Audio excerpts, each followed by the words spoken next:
So guys, look, I've put together this video for you because obviously everyone's reading about potential house price crashes and prices falling obviously in the market, and obviously a lot of these headlines sometimes make it out to be a lot worse than what it actually is.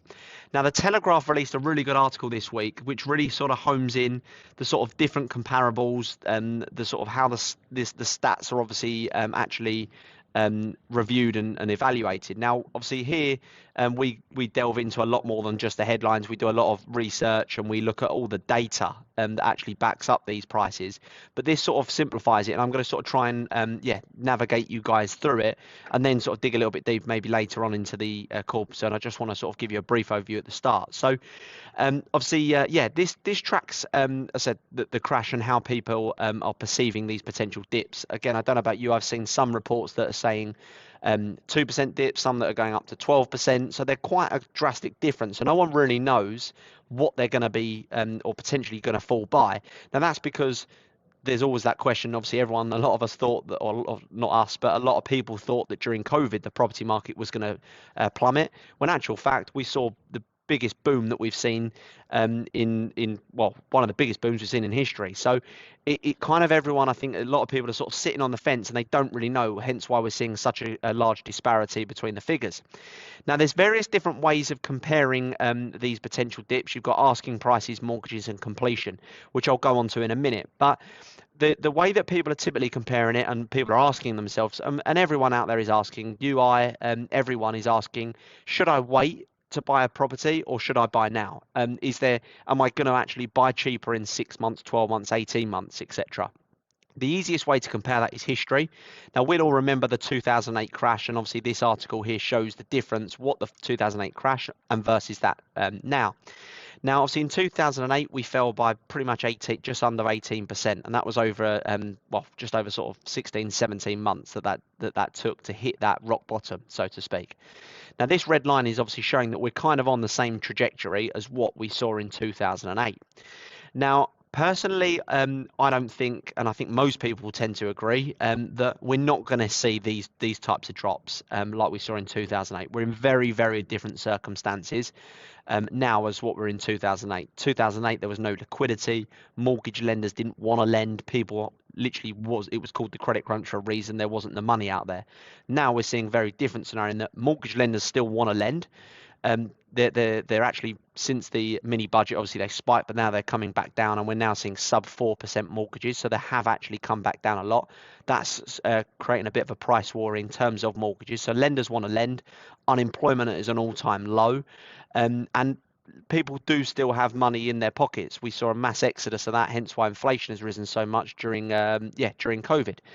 But as I said, this is stating that we're on the same trajectory. Now, there are reports saying around the 10% fall. Now, that basically would take, if we were to stay on the same trajectory and we hit a 10% fall, we will hit that sort of after 8 or 9 months. Now, personally, what I think we'll do is we'll see this sort of fall and then we will start to level out. I don't think we're going to keep going, as I said, down to here. Now, if you go up to, I said this, the way this is being compared here is nationwide and Halifax house prices with mortgage approvals. Now, the one key thing that I'm going to highlight here, guys, is this takes a very minute amount of actual properties into account. And I'm just going to refer back to this Zoopla report that was released this month or in January that states that out of the UK, the value of homes in the UK is over £10.5 trillion. Now, only 1.6 trillion are of mortgage value and almost 8 trillion are of in housing equity. So what in actual fact that this data and this line here is showing and report is showing is only a minute amount of the overall picture.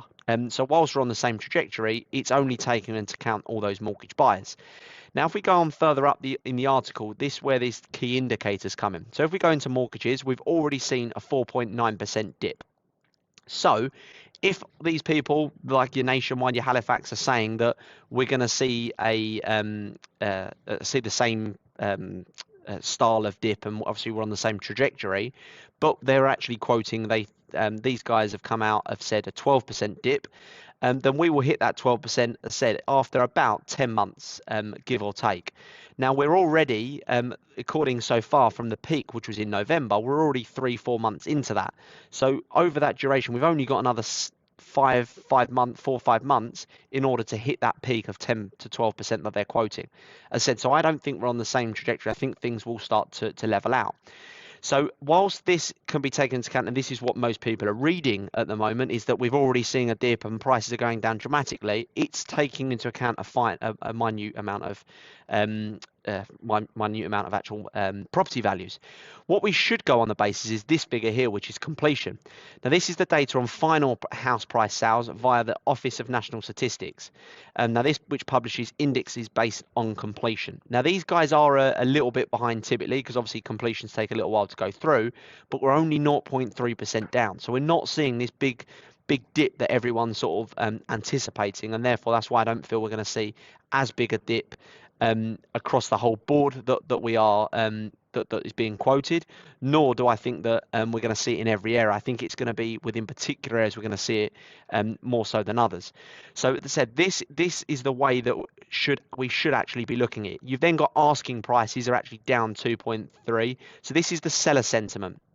So not necessarily a reflection of what properties end up selling for, but this is the general sentiment. So only a couple of percent down from this figure. So as I said, guys, this being compared to 2008 on what this trajectory isn't actually taking into account the full picture really as to what we're actually seeing. You've then got here, which is the ONS, their actual forecast and what they predicted.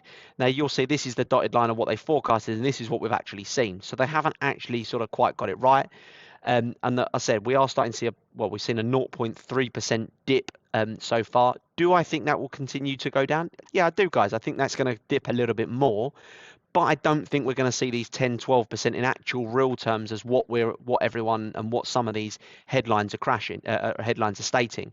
You've also got the Telegraph here, and this is sort of reflected here that the Telegraph released this article this week, yesterday, and it's saying that although the buy-to-let crisis is a golden opportunity for these landlords, so a lot of people who are purchasing with cash and that are in a good financial position, it is a perfect time, and it is an investors market that is quickly becoming the best in nearly a decade. So as an investor, it does still make great sense to be looking at a buy-to-let property at the moment. There's some deals to be had, and don't forget that the market has gone up dramatically. We've seen rental market surge. We've seen that firsthand on our letting side, but that has been seen across the board. But what I would say, guys, is, as I said, going back to this 2008 article, is if you think it's going to fall by a further 5%, we go with this 10% overall falls, and that's going to happen over the next 5 or 6 months. We've already fallen 5. So what we've got to do is we've got to make up a 5% saving over the next, either when we're purchasing the property, so maybe if we're buying off plan, we've got to go and try and find you something that is comfortably 5% below market value. Now, if we do that and it doesn't fall by 5% and that further 5%, then we're up. Great news. If it does and it does fall by 5%, then again, we're sort of flatlined and we're even. Of course, if we can go and generate more, and the question always begs the question of, okay, but what if it falls more? Okay, there is always that question. But at the same time, the data doesn't show that. As I said, if we're going and we dig deeper into this data, and we look at the unemployment, as I said, being an all-time low, a real lack of supply at the moment. I said banks want to lend. Lenders are reducing their rates again, just to back this up. First mortgage below 4% as a price war heats up. So banks still want to lend. Banks, that's the way they earn their money. If we take into all account those factors, I don't think we're going to be seeing those types of dips.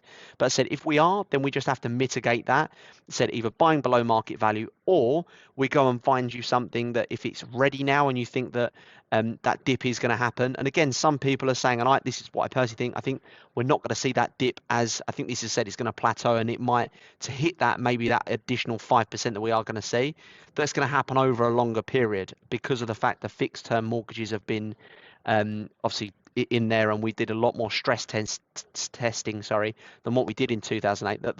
That potential dip is going to happen over a longer period. So what we then think is, let's say it happens over the next an additional year. So we're here now. We think it's going to happen over here after another another 5% over next year, which is again what a lot of experts are predicting.